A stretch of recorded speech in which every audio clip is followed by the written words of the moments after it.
Just so we're clear, I'm only speaking as myself today. I am not a representative of the U.S. government. I am not a representative of my current employer.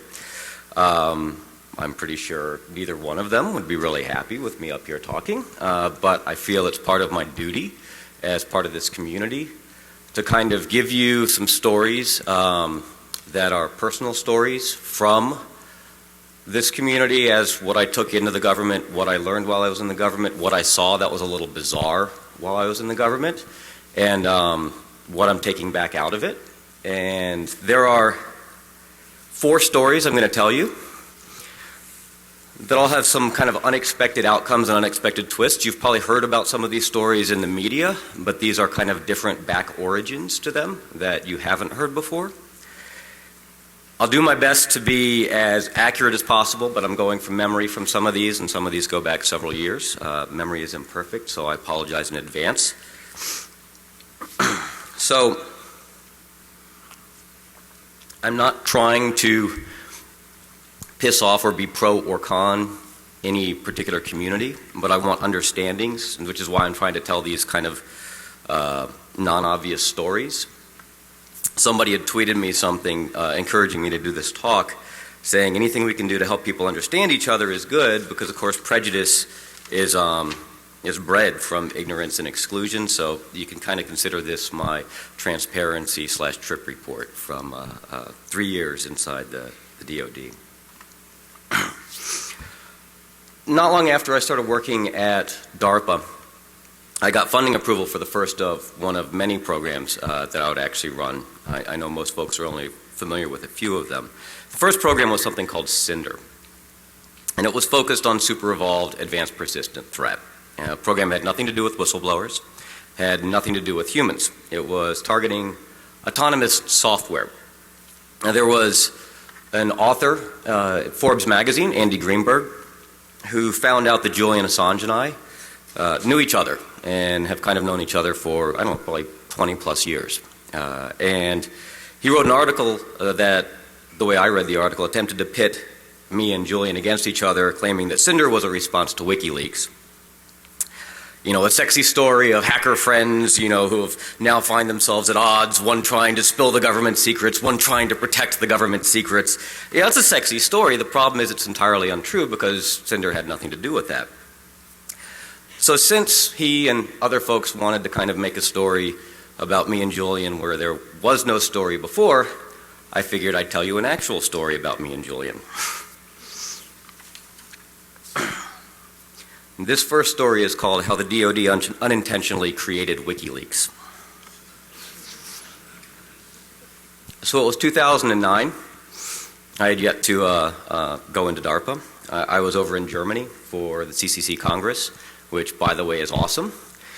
And by the way, Berlin is freezing in December. So it's a couple blocks from the hotel over to the Congress, and I braved it across. It takes about like 10-15 minutes before your lips come back and you can actually start to form words again. So there's this talk that I wanted to see at the Congress, and I watched it. It was great. There was a gap between the next talk that I wanted to see, and the whole decision was, do I go back to the hotel and go out in the frigid Berlin winter, or do I find something else to kind of pass the time? It's CCC, it's easy to find things to pass the time there. And there was a talk that was going on about WikiLeaks. Remember, 2009, no State Department cables, no nothing like that at this point. WikiLeaks had been around, but it wasn't kind of in the popular vernacular. It wasn't a household name. So I look and go, oh, what it's taking to run WikiLeaks, you know, how we do it behind the scenes operationally. I'm like, that's cool. And the talk's in English and it's inside, so yay. And I'm looking at it and I'm like, Julian Assange, you know. And the name was ringing a bell, but it didn't mean anything again, because of course, you know, hadn't hit it. Now I saw him up on stage, and you know, he's a kind of striking physical, the kind of shocking blonde white hair, you know, sharply dressed, and I'm recognizing the voice. And it took almost the entire talk before it dawned on me that I knew him by a different name. I knew him as Prof. Some of you remember Prof. Some of you remember Strobe that he wrote like ages ago. You know, he was over at, it was suburbia.net, I think, with, you know, Prof at suburbia.net. And I was like, holy crap, this is the same guy who I've known, you know, for years. I hadn't seen him in like a decade, or I hadn't interacted with him online. At one point, I think he was even managing Sun's security updates and patches for all of the distributions for Sunos at sunsite.unc.edu. So we should have nominated that for possible or potential epic ownage. That's kind of cool if you think about that. So after the talk, I was all excited, and I went up to him, waited till the crowds kind of died, smaller crowds outside. He's having a cigarette, and I said, "Oh, this is going to be fun," because I cut my hair. I didn't have the. If you've seen the shirts, most people remember me looking slightly different. And of course, I'm like, oh, I'm gonna play with this a little bit. So, I walk up to him. I know he doesn't know my voice, and of course, he's not going to physically recognize me. So I do that whole hacker jerk sort of, say something that it's like, what the hell? How did they know that? And kind of to set up a state of detente. And I go, hey, when's the last time somebody called you prof? And he looks at me weird, and I'm like, oh, if you think that's weird. Did they ever find out why the MD5 checksums on those Solaris update patches didn't match the actual patches that people installed? That was Sunsite, right? And he's just looking at me like, who the heck is this guy? And possibly because he hadn't, heard the phrase prof for a while. And it could very well be that, he had no clue what I was talking about with the latter one. And I go, hey, it's me, it's Mudge from the loft sort of thing. And he kind of relaxed, and we chuckled about it. And I was saying, hey, you were really, really passionate up on stage about WikiLeaks. What was the real impetus? What was the turning point that made you do that? Because the last I had seen you were leaving the hack scene, going off to academia to do your advanced degree. He was working on a cryptographically based file system, a rubber hose file system for duress-based decrypting. And I said, where'd you go? All the old gang and everything, haven't seen you. So we chatted, and he said, let's go out and have dinner. So, we spent the next several hours over food in Berlin. And we were chatting, and I wanted to know just how passionate he was and how far he was willing to go on it. So I asked him a hypothetical question. And I said, let's suppose back in the day, my thing was I collected packet captures of everything. Let's assume some of those packet captures have you going into other systems. Beyond a shadow of a doubt. If I submitted those packet captures, kind of incriminating you to WikiLeaks, would you release them?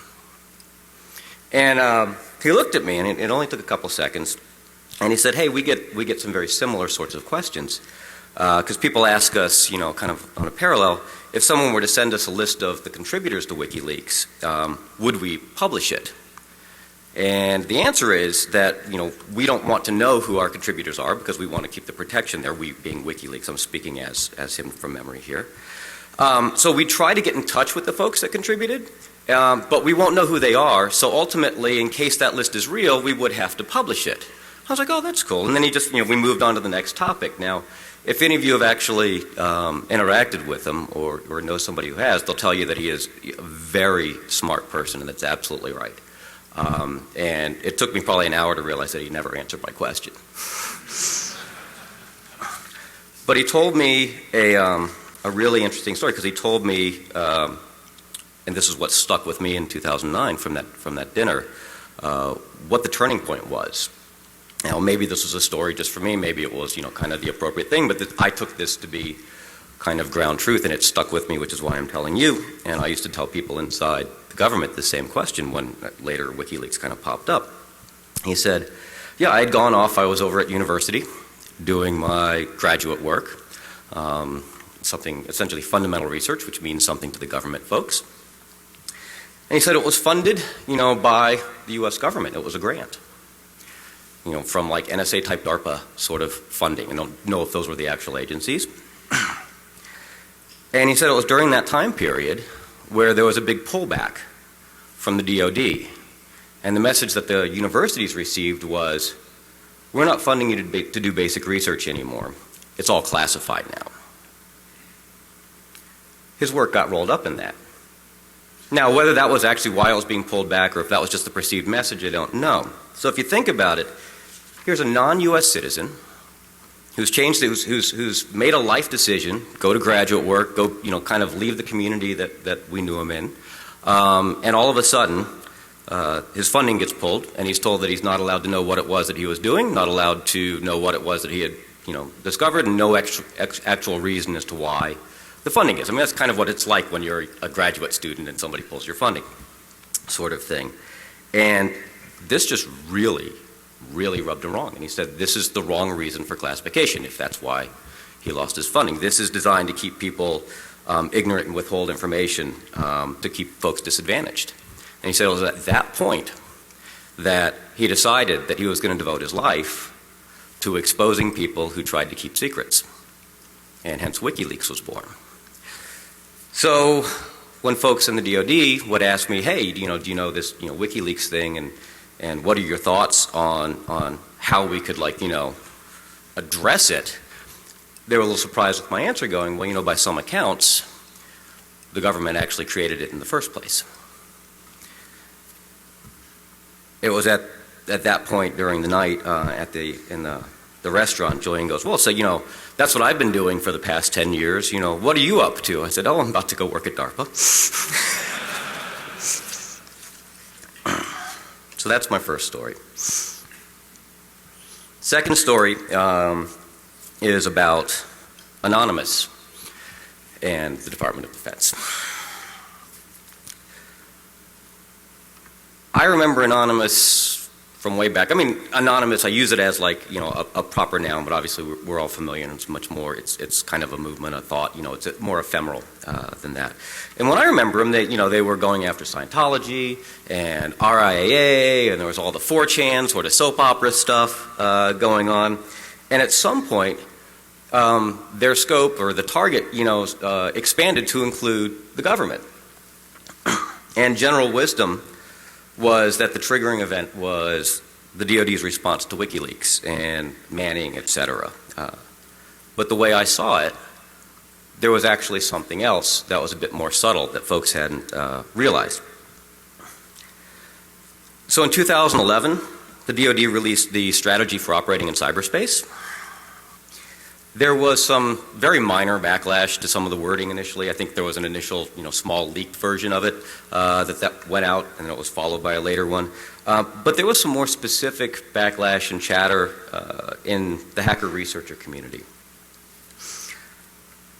The strategy stated that the DoD was going to, treat cyberspace as a domain to conduct operations in, and it appeared kind of modeled off of outer space, treating space as, these are DoD-ish words, a domain. And there were some confused conversations going on, well, why is anybody upset if you treat cyberspace as a domain? There wasn't that much upset with treating space, and, nobody lives in cyberspace, which you could kind of only hear inside the government, like a statement like that. Because if you think about it, we all live in cyberspace, and the hacker researcher community made cyberspace. I'm really not a fan of that word. Made the internet and online, our homes, well before the government and everybody else kind of made it just where they always lived and did everything in. So if you send a message that that's somebody's backyard and that you're going to militarize and prep for war in somebody's backyard, that can sound really scary.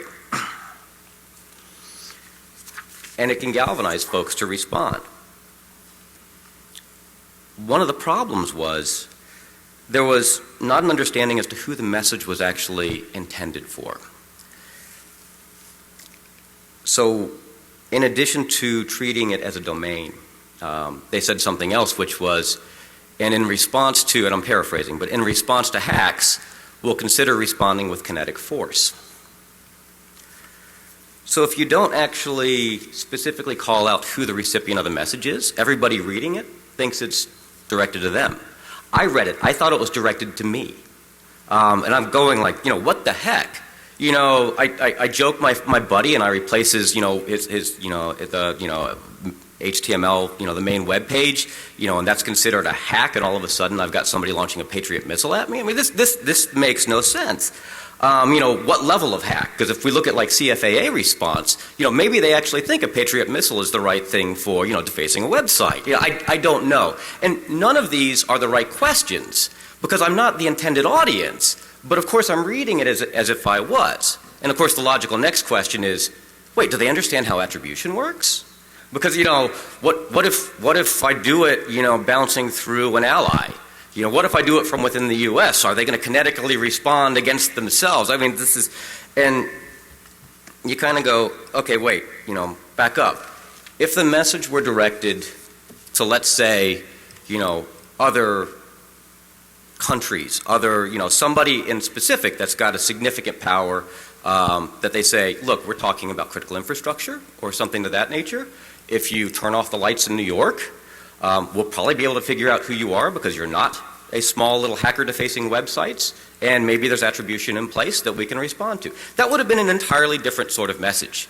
And I wouldn't have read it as the whole like, wow, if I get root on something in my own system, is the government going to shoot me? Which is just silly, but I wasn't the only person who read it that way. And it's nice having been in this field and in the hacker researcher community for, going on almost 25 years. Well, actually, over 25 years. And some folks were sending me, they're like, hey, have you seen what's going on in the chat rooms? And there were some folks who were claiming affiliation or claiming support of Anonymous that were going, hey, have you read this? Look who's trying to prep for war in our backyards. Do they even understand how attribution works? This is bullshit. If they think they can find me, it's on. Let's go. And the next thing you know, there were a couple websites defaced. They ended in like .gov. Now, this is where it gets kind of funky. Defacing a website is kind of a message. It's a little warning shot. But that's in a language that govies don't know. So the govies didn't get the message as far as, what I saw. So here's the initial strategy for operating in cyberspace that goes out. It's probably directed to somebody else, but by poor messaging is misinterpreted by a group. The group responds, fires a warning shot. The warning shot isn't understood, and it's like, hey, what are these vagabonds doing? Look at the little street punks or whatever. They're not somebody who actually has a message that we should actually engage in, and it's just this little cascading effect. So that's kind of unfortunately where I saw, the expanding of scope and a lot of misunderstandings. I'm not saying the two groups should be friends. And I'm not saying one group is good and one group's bad. But when you send a message out into the world, and this is for both groups, you really need to make sure it's understandable by all the parties that are going to receive it. You can't assume it's just going to be read by the person you had in mind. With all love and respect, there's one very obvious commonality between the hacker researcher group and the government, and is that they can be very arrogant and expect everybody will speak their own language and that they don't have to speak anybody else's. And I think that's a really common mistake. So the recommendation for the government, from my vantage point of both sides, is figure out how your messages are going to be received by the more general populace of cyberspace, because we all live there now. This is actually a great opportunity for diplomacy. And you can kind of think of it like the lost city of Atlantis, because cyberspace kind of took them, I think, the world by surprise. Obviously hasn't been around that long. So what if Atlantis just popped back up and there was an advanced, very technically capable group of people there? You wouldn't sit there and ignore them. You wouldn't taunt them. You wouldn't attack them. You'd probably actually try and understand them and figure out how messaging to somebody else might be interpreted to them. You might even try and figure out where you guys already, see things eye to eye and where you have differences. So my recommendations to the citizens of cyberspace is keep in mind that the government, and in particular the DoD, has very specific focuses and goals. And they often only see things from their own point of view because they're really focused on doing that job. And when you read things that appear to be a message directed to you or your community, coming from an unlikely source, you should question whether or not the message is actually intended for you, or if it's just intended for somebody else and really poorly worded.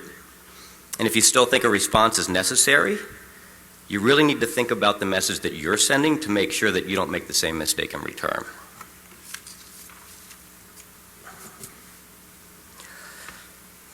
My third story is, well, let me give you a little background. I'd have a lot of people approach me outside of work and go, hey, Mudge, you know what's going on. We're all owned. And these were large companies that are oftentimes funded by taxpayer money. I'll just say that they're large government contracting organizations. And it's like, hey, why don't you start a program that actually pays us to go clean up the compromises or at least figure out what happened and how bad the damage was? Isn't that your job? And it made me think that there's not a financial incentive for these companies to actually go fix the problems. So the next question was, is the inverse true? Can government contractors actually make more money by remaining compromised and continuing to lose intellectual property? So this talk is called Game Theory's a Bitch. I was having dinner with, a lot of these stories are because I'm outside having dinner somewhere. I don't cook.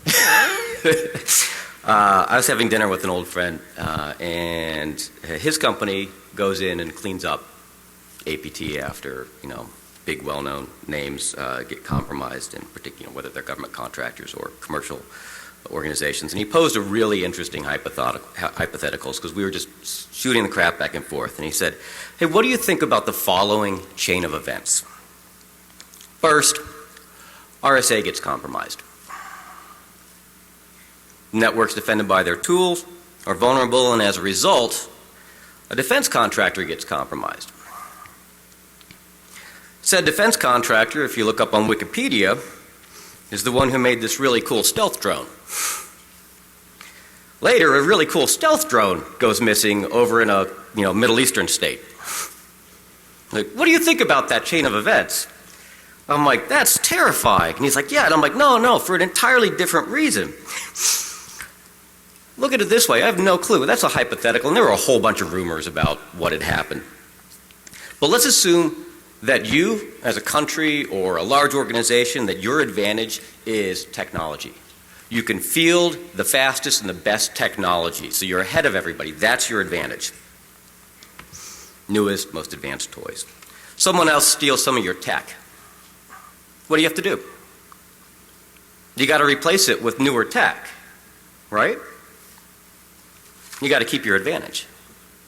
So suppose a government contractor gets some of their super tech toll, and what does their government customer actually need to do?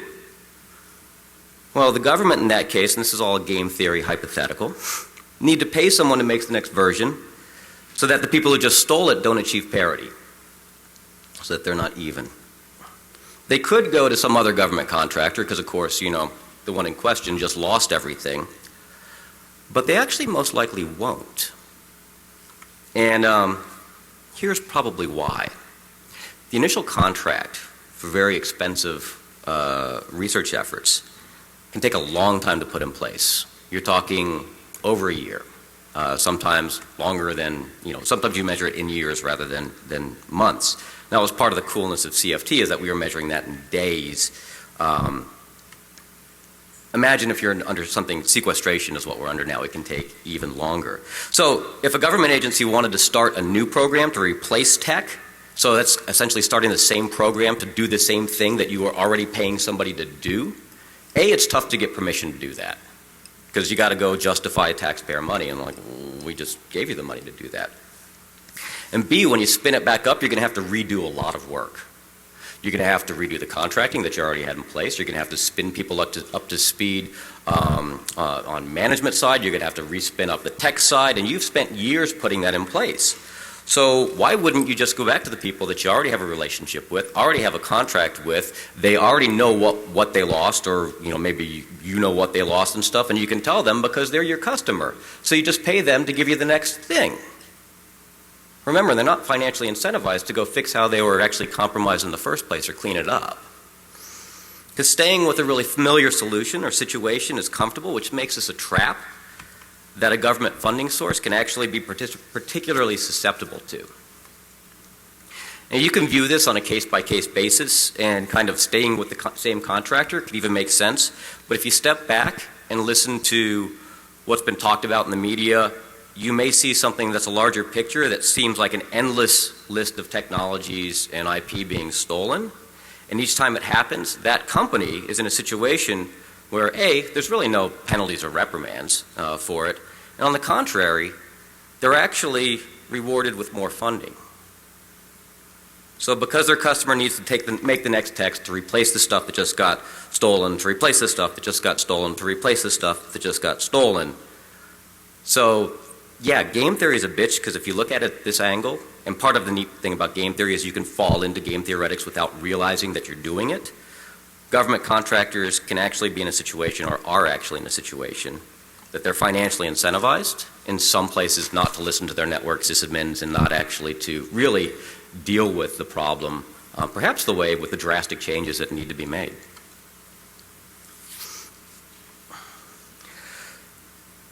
The fourth and kind of closing story, and maybe I'll do a fifth story about Barnaby Jack in Abu Dhabi.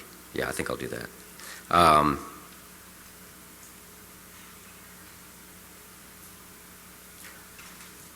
The fourth story, sorry, I just mentioned Barnaby Jack and I just started getting a little teary. I think I might stick with just the fourth story then. Fourth story closing is more of a kind of plea to both the government communities and the hacker researcher communities, because from the vantage point of both, I don't have a lot of examples of our community, the hacker researcher community, really reaching out in a proactive and positive way to educate and enlighten the government. We do it, but we do it really ad hoc. And I think we need to try a little harder to do specific examples. I've been a little upset about some of the things in the news lately. And actually, one of your options, it is a scary option, is to actually go inside and try and fix them there. People will fight you tooth and nail. It is not for the faint of heart. But that's actually what I did when I went over to DARPA. I didn't go there because I thought it was cool. I didn't go there because I wanted to be a part of the government. I actually went there because I thought that they and other parts of the government had kind of lost their way. And I had an opportunity to go in and fix it. I did get a really nice unofficial email from somebody recently, and it was about CFT, which makes me think that we actually, because you guys were all a big part of that, did manage to pull some of that off. So I'm going to quote from this email I got to my personal account. And the person said, I recently had a meeting with all the agencies and DoD services, and listening to them, it was my turn to be terrified because of how out of touch with reality they were with cybersecurity and cyber defenses. And it made me realize how much I and the DoD owe you, and that's us, for cyber fast track. And here's the part where I was really happy. He said, I thought CFT was showing the government how they should be doing contracting, but now I actually understand what you were doing. It was showing the government that what the real state of the art is, why they should be afraid of people on the inside who continue to just preach the status quo and throw money at the same problems the same way they have done before. So that was actually pretty cool because they're starting to realize that. And I've heard people at high levels, flag officers, a couple pockets were starting to refer to hacker researchers as researchers. It was hacker equals researcher, not hacker equals criminal. And I thought that was really cool. It's not saying that we should go all in and support the DoD, and I'm not telling you should like the DoD. I've got a lot of issues with the DoD. I will continue. I'm sure they've got a lot of issues with me. This talk might even be one of them. But what happens there is, now that they know where some of the real ideas and some of the real talent come from, they're undoubtedly going to try and reach out and tap into it in various ways. And this kind of goes back to an earlier story where they kind of project their problems and their images and their goals on somebody else. So there's likely to be some uninformed and failed outreach efforts. So I've got a couple of recommendations to the government that maybe will help with that. So I think it's really cool when government officials throw on blue jeans and a black t-shirt. Because, of course, then they're part of our community. But that's not necessarily all there is to interacting with us. And it makes sense before you present at a conference like this that you should probably consider attending one and actually interacting and getting to know the people. There was one guy, there was a 3-star general who did that at ShmooCon. And I thought that was one of the coolest things. And he wasn't there for any agenda. And I remember conversations with him afterwards. He actually had an understanding. He was like, oh, this is awesome. No, there's no way people should try and go in and mess with them or try and co-opt them or try, you know. I was like, yeah, exactly. You know, that's us. That's the citizens. That's the population of the U.S. So the message, you know, to the other ones who haven't really made that turn is go and actually interact. Now, the response I'd get was the schedule's too crazy. You know, can't possibly do it. And I saw those schedules, and sometimes I was even on those schedules. But if it's important enough, I acknowledge they are crazy schedules. These guys work like bears, which isn't to mean that they sleep for half the year. Bad analogy as soon as I said it. I was going to say like a swear word, and bears came out instead. Anyway. If it's important enough for you to want to reach out to a community, you got to go out and you got to make the effort and you got to put it in your schedule and you got to go interact with them on a one-on-one level first, because that's showing your homework, and doing your homework shows respect. The next suggestion to them is, and this is what I tried to encourage inside, is you can't go out and do a recruiting pitch because it comes across really poorly. I used to get so bent out of shape when I would see a Govey stand up at a hacker conference, and I'm like, here it comes. We do awesome stuff, but we can't tell you anything about it. Trust us. You know, you with the mohawk, if you shaved your hair, if you put on a suit, maybe even a uniform, stop smoking dope, you could come work for us and actually do something with your life. And it's like, that's how I interpreted it. Now, that might not be the message. It might just be a, look, you know, we need help and we're trying to reach out to you. But it's just a take sort of message. What can you do for us today? You know, what can you do for us now? And, you know, to me it was offensive. What would it be like if you had a senior official from a very technical agency come out and actually give a technical talk? Because this is a meritocracy. That's where this community came from. And a meritocracy is your value in the community is based upon how much you contribute to that community. And that's one of the reasons why I was really happy that, because I know a lot of people are like, why the hell did Mudge go over and go to the DOD? He was one of us, now he's one of them. And I had spent 15, 20 years contributing to this community, and I wasn't about to stop. And when I was there, I was able to actually fight for this community and try and make sure that the interactions were a little bit better and that it, you know, we were treated and engaged with normally. And those 10, 15 years of contribution gave me enough grace period, you know, to build trust up again on both sides. And you've got to do that, and you do that by interacting with people. So the value of somebody in one of those agencies coming and giving a technical talk wouldn't be that you learn something really cool about how SE Linux was actually done and why it was done, or what the internal battles were to get it across. It wouldn't be that somebody's going through the technical components of one of the patents, one of the numerous patents that are out there, you know, let's say IP geolocation, you know, the ones that we've read about.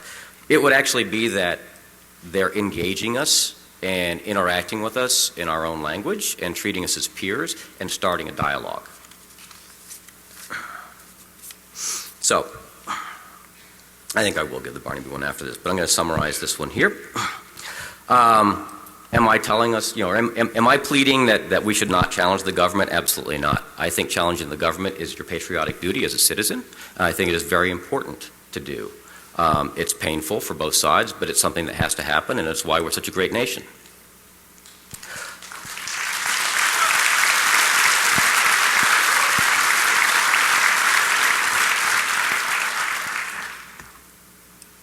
We also need to, I mean, you can't train a dog just by repeatedly beating it. I mean, it'll learn some stuff, but it'll probably learn stuff that you weren't intending, and it'll bite you at some point. So when you see the dog do something good, it's nice to give it a treat.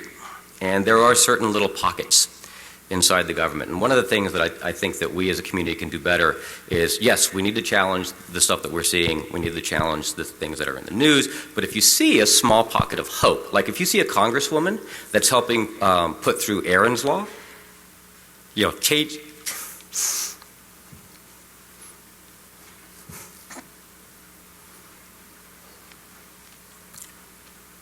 things like CFAA,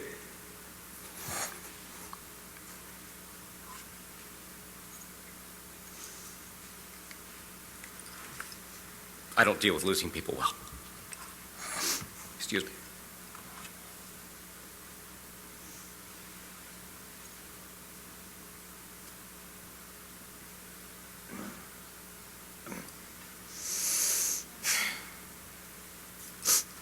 Somebody's going to change CFAA, we need to support them. We need to help them. We need to encourage them for actually going, because they're going to get a lot of crap thrown at them. And they're actually doing the right thing, and there's not a lot of people supporting them. So we need to be more vocal as a community to actually support them. There was a colonel in the Army who managed to get the NSA to have to include Little Brother as a book that they read as part of their training. Have you read Little Brother, Cory Doctorow's? That's awesome. That helps sensitivities. That guy caught a lot of crap for that. And it was really cool. I mean, there's nothing wrong with that book. That book gives you a new way of looking at things. And the more ways you have of looking at it, the more understanding you have and the more positive outcome.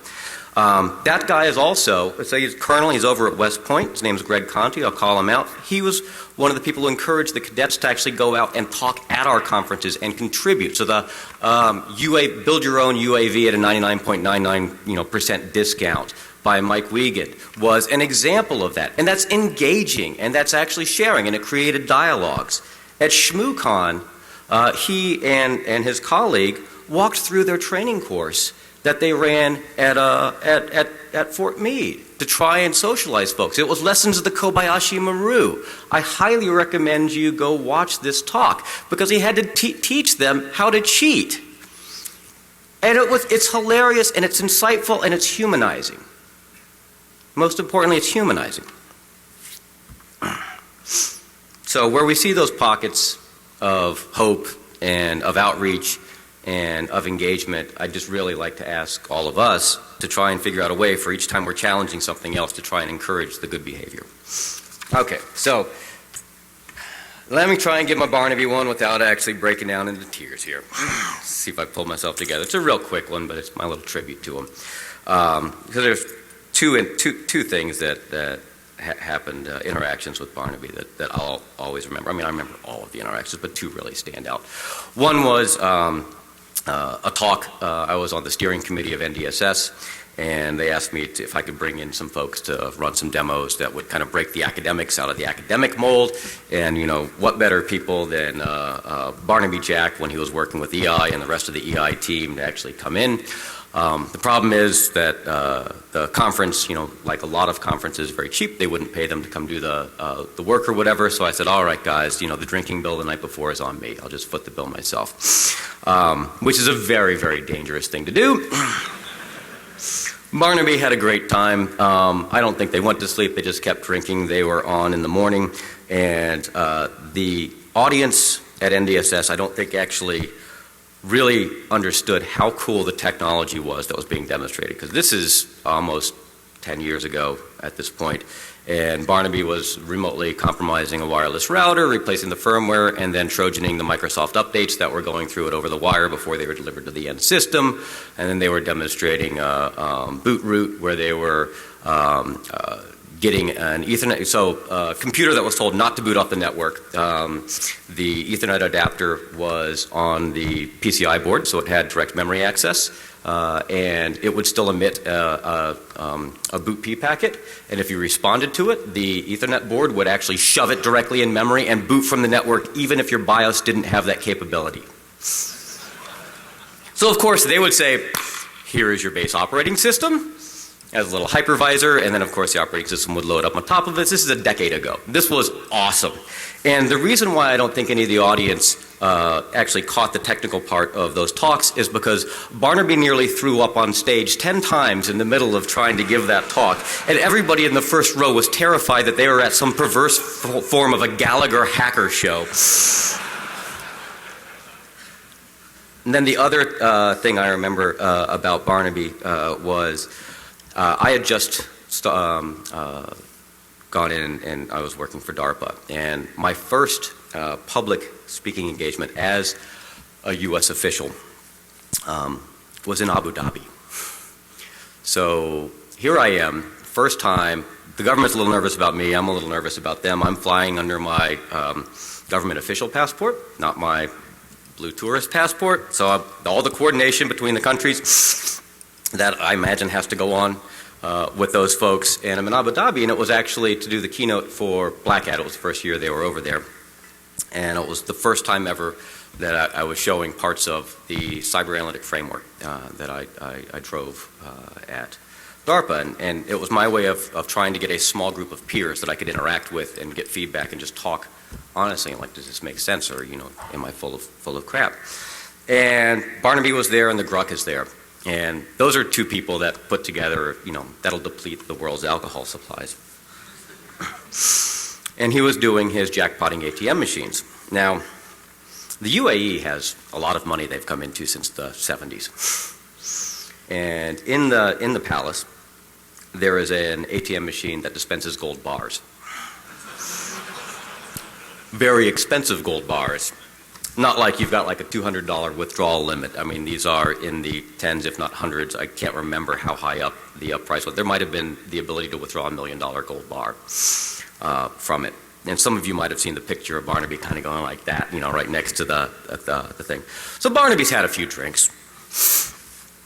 And they see the gold ATM machine. I was like, why? Yeah, so, well, how do you think it works? And they're peering behind it and everything. And the folks who are, you know, I think it's the son or one of the relatives of the Crown Prince, who I knew from a prior life, was looking at me and going, what's going on? You know, and they're all starting to gather around the gold ATM. And I forget who it was that tweeted and said, I remember Barnaby in the UAE and having to go to the State Department to basically, or not the embassy, calling the embassy to make sure everything was okay. So it wasn't the embassy, it was me. Having to go over and talk to, you know, people who are part of the court of the Crown Prince and explaining, no, I know you're not used to extremely heavy drinkers, and you just invited a bunch of hackers into your country, and they've demonstrated a bunch of crazy, terrifying things, and now they're eyeing your $1 million gold vending machine. It's Barnaby Jack, he's cool.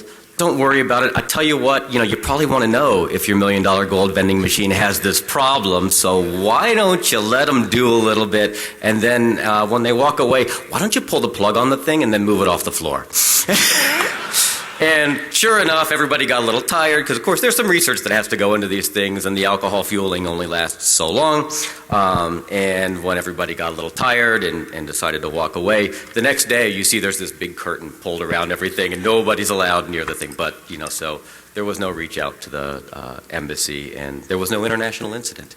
But there was Barnaby Jack, and he'll be missed. Thank you.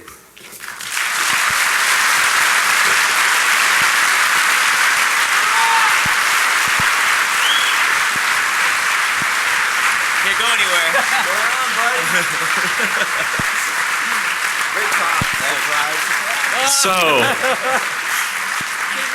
I'm John Oberheide, but I'm joined up here by just a very small subset of the CFT performers that were involved with Mudge's DARPA program, Cyber Fast Track. So, we want to take an opportunity. Hold on a second. Hey!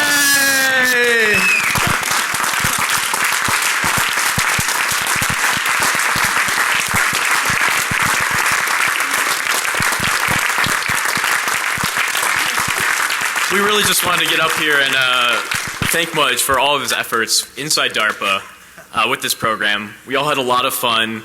You've seen some of the research that's come out of it at DEFCON and Black Hat, and there'll only be more that's coming out soon. But we also wanted to thank him for his entire career from Loft to DARPA and now onwards to Google. I'm sure there's many more interesting things to come. So please give your strongest round of applause for Mudge and everything he's done for the security community.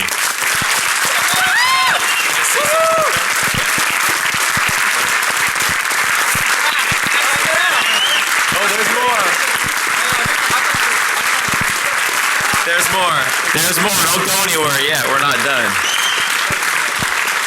So, what we didn't mention is hopefully, I'm going to say a few things about Mudge, and hopefully some other people that had participated in CFT will as well.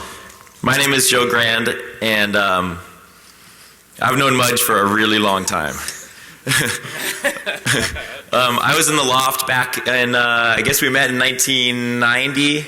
I was like a 15-year-old punk little kid, and ended up getting in trouble for some things, joined the loft, and Mudge came in around the same time. And I don't know if I ever told him this, but he was one of my mentors growing up.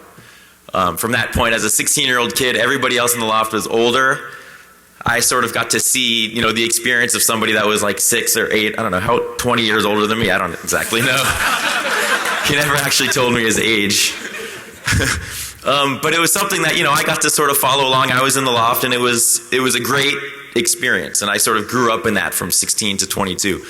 After we started at Stake, we sort of disappeared for a while. Mudge went one way, I went another. Some of the other guys sort of, just disappeared. And then he sort of surfaced, I guess, 2008 or 9, and, it was like all of a sudden, Mudge is back and he's in DARPA. And I was like, holy shit. Mudge is back, and he's working for the man. And here I was, grew up with him in the loft, and there's a lot of stuff in the loft that you guys don't know. And it was awesome. And I didn't really know what to think. I was still involved in DEFCON and the hacker community, and it was just, to me, seeing that, I was like, wow, that was a big jump, and that takes some serious balls to do that. And I could never imagine doing that. And I think everyone was like, what's going to happen? Like, what's he actually going to do out there? So it turned out to be an amazing thing. CFT happened, and a huge number of my friends ended up doing all these projects. Charlie Miller had 2 projects in CFT, and I was like, how is everybody doing all this stuff? Like, I want to do a project for CFT. And I was running with Charlie one day, and he's like, yeah, you should do it, man. And, Mudge has this whole thing wrapped up. You just write a proposal, and he reads it, and if it gets approved, they'll just send you money, and you can work on stuff. I'm like, really? Is it that easy? He's like, yeah, do it. And that was last year. So I was like, I don't know. Do I want to work for Mudge again? Like, that's going to be really weird. Like, we were in the loft, and I don't want him to be my boss. For real, this was his hugest complaint. I'm like, they'll give you money. He's like, I don't want to work for Mudge. Yeah, so, but he's like, it's not working for Mudge. Some other group takes care of it. So I'm like, all right, cool. And I thought it was a great thing that he was doing. So I submitted a project that got rejected. And I'm not sure I'm allowed to say this because I don't know if it was part of the official process, but he called me up. Like, I submitted the proposal, and like 15 minutes later, he calls me. He's like, I need to talk to you in person about this. I don't want to just send you an email. So he, explained the process to me. I'm like, all right, that's cool. Too much engineering, whatever. It didn't fit the DARPA thing, the CFT thing. I'm like, okay, that's fine. But it sort of drove me to I was like, I got to get a CFT in. All my friends are doing it. It's like, I got to take advantage of this while I can, man, before it goes away. So eventually I got one in, and I'm still working on it right now. And it occurred to me that it's not that you can you're doing this project to make money, right? You're not doing a job to make money. It's the fact that you're able to get money to do what you want to do, and it's almost, you do what you love to do, and you're not losing money. Is sort of what it is, and that's sort of what we tried to do at the loft. Is do what we want to do and not lose money, but make sure that we can keep kind of pushing things. So I don't know. I just want to say that. I don't know if you notice on the back. Could someone turn around? On the back of these shirts, it says "Making the Theoretical Practical Since 1992," and I don't know how we came up with that. But that was one quote that we talked about, writing exploits and kind of showing vendors look, this is a possibility. But the one that isn't on the back of this shirt is what we always used to say about making a dent in the universe when we were at the loft. I think Mudge actually came up with that. So we'd be in interviews and news stuff and press, and Mudge would always say, we're going to make a dent in the universe. And I was like, yeah. I said it, but I was like, that's total bullshit. How are we going to make a dent in the universe? We're 7 guys with, he had long hair, as you know, and 7 guys in a warehouse. How are we going to actually make a dent in the universe? Other than in the hacker community, that's that's not the universe. That's our universe, but it's not the universe. But he actually believed it, and I was sort of I was going along with it, but he believed it, and it didn't actually hit me until he got to DARPA and did CFT, and it's holy shit, he did make a dent in the universe. what he did in the work that came out of CFT, like, totally changed the world. Whether it's immediate or whether it's later, it changed the government, it changed the thought process. It's amazing. So I just wanted to personally thank him and welcome him back out of working for the man, back into, like, the normal world. So thanks.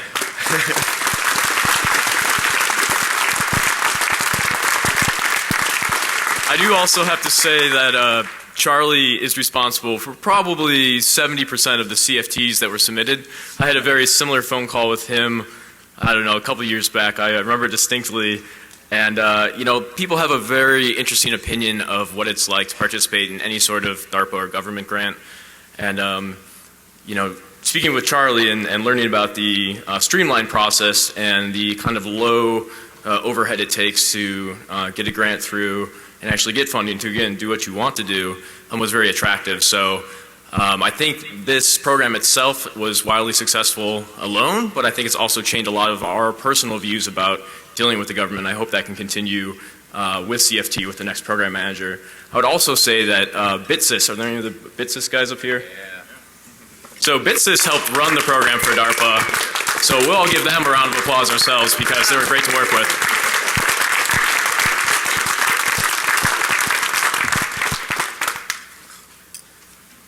I hadn't registered for DEFCON in over 20 years, which brings some perspective. And I've known this guy for a very, very, very long time. And he always wanted to be something greater than the average bear and to change things. And I don't know if he'd mind me saying this, but I'll say it anyway. Back in the day, when his hunger was great, he asked me to take over the loft, which is probably a bad idea for a variety of reasons, but I had faith in them that he is going to figure it out, and he did. And I've worked for him now for the last couple of years.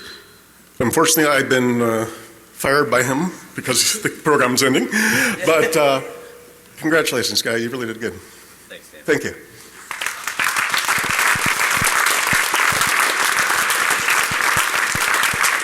I just want to say something super quick. We're hackers and we're individualists and we hate anyone speaking for us. But Mudge is pretty much the only guy that I'll let speak for me anytime he wants.